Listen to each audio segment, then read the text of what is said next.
সাথে জুটে গেল, সেই বাস্তবতাটা আপনার নিরিখে আজকে তো আপনি বেশ কিছুদিন এনসিপি থেকে সরে আছেন, আপনার নিরিখে কি মনে হয়? প্রথমত বিষয় হলো এনসিপি কিছু কমিটমেন্টের উপর দাঁড়িয়েছিল। এনসিপি পার্টিটা কিভাবে দাঁড়াবে, তার ইকোনমিক্যাল থিসিস, তার রাষ্ট্রকল্প কিরকম হবে, এগুলো একটা সময়ের বিষয় ছিল। এটা আমরা জানতাম যে এটা তো সহজ না, আমরা এত সহজে একটা জায়গায় মোল্ড হয়ে যেতে পারবো না, আমাদের সময় লাগবে। কিন্তু আমাদের কিছু বেসিক কমিটমেন্ট ছিল যে আমরা আসলে সেই পুরাতনদের পার্ট হব না। আমরা হয়তো বা দরকার পড়লে ইলেকশনে সিট পাবো না, আমরা দরকার পড়লে কোনোভাবে ইলেকশনে স্ট্যান্ড করতে পারবো না, হয়তো বা আমরা একবারে ঝড়ের মতো উড়ে যাব, কিন্তু আমরা আমাদের বয়ানে ঠিক থাকবো, যেন মানুষ কমসে কম বলতে পারে যে আমরা আমাদের ফ্যাক্টসগুলোতে ঠিক আছে। এবং দেখেন এই পজিশনটা যখন এনসিপির ছিল সেই সময় আমরা জুলাই পদযাত্রা করে আসছি।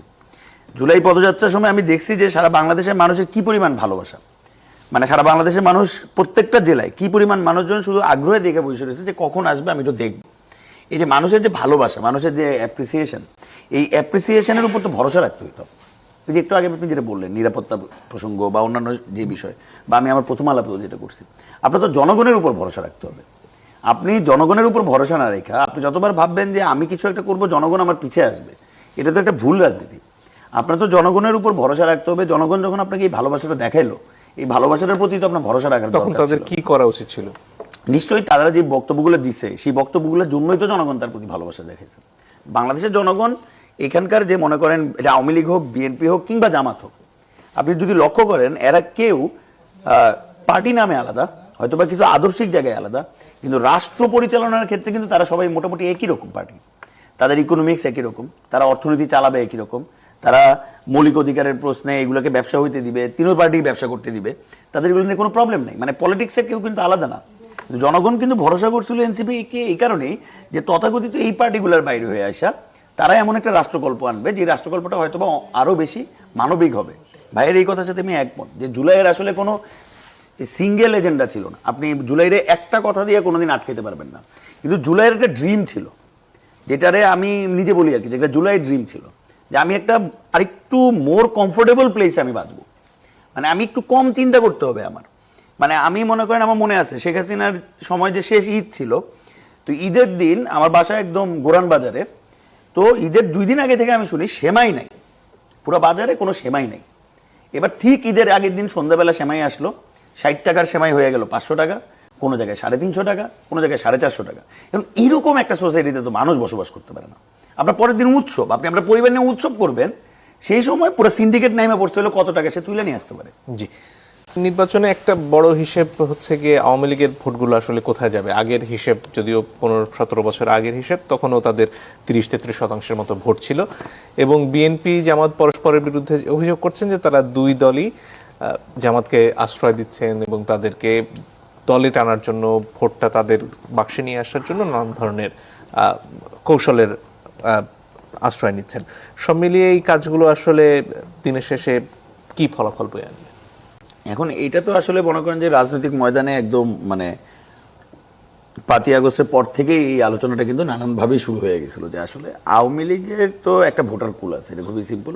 ফিরোজ ভাই যেটা বলছেন যে বাংলাদেশে তো আসলে মূলত ভোটের রাজনীতি, মাস পলিটিক্সের রাজনীতিতে আসলে আওয়ামী লীগ ভার্সেস বিএনপি বা ধানের শীষ ভার্সেস নৌকাটাই বাংলাদেশের সবচেয়ে বেসিক আউটলাইনটা ছিল মোটামুটি একটা লম্বা সময়। তো সেই জায়গা থেকে আপনার মনে করেন যে আওয়ামী লীগের ভোটটা কে পাবে বা নৌকারে যারা ভোট দিত তারা আসলে কোন দিকে ভোট দিবে, এই বিষয়টা একটা গুরুত্বপূর্ণ পয়েন্ট তো অনেক আগে থেকে। ফলে সেই জায়গা থেকে আপনি যদি লক্ষ্য করেন যে আওয়ামী লীগের ভোটের জন্য আসলে আমরা যদি বিভিন্ন অঞ্চলে দেখি যে আসলে যেই ঘটনাগুলো ঘটানো হয়েছে, যেমন বিভিন্ন অঞ্চলে আমি নিজে জানি যে আওয়ামী লীগের নেতা আছে বা হয়তো বা একটু বৃদ্ধ লোক, হয়তো বা অনেকদিন আগে আওয়ামী লীগ থেকে বিদায় নিয়ে নিয়েছেন, তিনি আসলে রাজনীতিতে নাই 8-9 বছর ধরে, এই টাইপ একজন লোক। সেই লোকটাকেও জেলে নেওয়া হয়েছে। এবং জেলে নেওয়া হয়েছে কেন? জেলে নেওয়ার পরে হয় সেটা বিএনপি হোক, হয় সেটা জামাত হোক, তার ফ্যামিলিতে গেছে এবং গিয়ে বলছে যে তোমার যদি যে কর্তৃত্ব আছে এই অঞ্চলে বা তোমার যে লোকজন আছে তারা যদি আমার হয়ে কাজ করে তাহলে আমি তোমাকে হাইকোর্ট থেকে জামিন করে নিয়ে আসবো। এবং তারা করাইছে, তাহলে এক প্রকার জিম্মি করছে। এখন আমি যদি মনে করি যে সে যদি আওয়ামী লীগও করে থাকে, তার নামে যদি কোনো আসলে ফৌজদারি অপরাধ না থেকে থাকে, আপনি তাকে গ্রেপ্তার করতেছেন। আসলে আওয়ামী লীগের গ্রেপ্তার হইল কারা? আমরা যে গত 1.5 বছর ধরে আসলে আওয়ামী লীগ বলে যাদেরকে গ্রেপ্তার করলাম, আমরা কাদেরকে গ্রেপ্তার করলাম? মানে আওয়ামী লীগের এই পুরো সিন্ডিকেটটা যারা চালাইতো তারা কিন্তু সবাই মোটামুটি বহাল তবিয়তেই আছে, 2-3 জন বাদে। আপনি তো আসলে আওয়ামী লীগ বলে যে সিন্ডিকেটটা তাকে গ্রেপ্তার করেন নাই। ফলে এখানে যে গ্রেপ্তারটা হয়েছে ডেভিল হান্ট এই বইলা সেই বইলা, এটা আসলে এই ভোটগুলারই মেকানিজমের খেলা ছিল, কে কাকে ভয় দেখাইতে পারবে, কে কাকে কন্ট্রোলে আনতে পারবে। ফলে এই যে পলিটিক্স বাংলাদেশের, এই যে একটা গদবাঁধা পলিটিক্স, যে জনগণকে, আমি যে বারবার যেটা বলি, বাংলাদেশের পলিটিক্যাল পার্টিগুলোর কাছে তারা মনেই করে জনগণ বোকা, এবং তারা জনগণকে বোকা বানায় রাখতে চায়, এবং জনগণকে বোকা বানায় রাখার জন্য তারা নানান রকমের মোহ আনবে।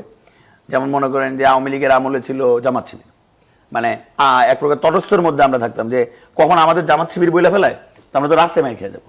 কারণ আমি মাঝে মধ্যে মজা করতাম যে আমার নাম তো, আমি তুই হিন্দু অনেক রায়, আমার মনে হয় এই কারণে জামাতটা বলতে পারে না আরাম করে, কিন্তু অন্য কেউ হইলে জামাতটা বইলা মারামারি শুরু হয়ে যেতেছে। তো এই যে একটা দেখেন, এটা কিন্তু আসলে আওয়ামী লীগের কিন্তু মূল লক্ষ্য এটা ছিল না। তার কিন্তু মূল লক্ষ্য ছিল যেখানে একটা ক্রনিক ক্যাপিটালিজম, এমন একটা সিন্ডিকেট বানানো যেটা এখানে টাকা তৈরি করবে, টাকা বিদেশ নিয়ে যাবে, টাকা তৈরি করবে, টাকা বিদেশ নিয়ে যাবে। একদম ঠিক সেম পলিসিতে আপনি যদি লক্ষ্য করেন, আমরা ওই রাজনীতি থেকে সরে আসতে পারিনি। আমরা হয়তো ওইখানে বাঙালি জাতীয়তাবাদ বলছি, জামাত শিবির বিরোধী আলাপ করছি, মানে আওয়ামী লীগ করছে 17 বছর, আমরা আবার নতুন করে একটা ফ্লো তৈরি করছি। এটা একবার আধিপত্যবাদ, একবার জুলাই গাদ্দার, নানান কিছু বইলা আমি রাজনীতিকে আসলে ভোলাটাইল করছি, যেন মূল পয়েন্ট জুলাইয়ের মানুষের মূল চাহিদা সেগুলো পিছিয়ে চলে যায়, এবং সেই যে স্টাবলিশমেন্ট, সেই যে সিন্ডিকেট, সেই সিন্ডিকেট জন্য বাইচা থাকে। ফলে বাংলাদেশের রাজনীতির আসলে কোনো প্রকার বেসিক চেঞ্জ গত 1.5 বছরে। ধন্যবাদ।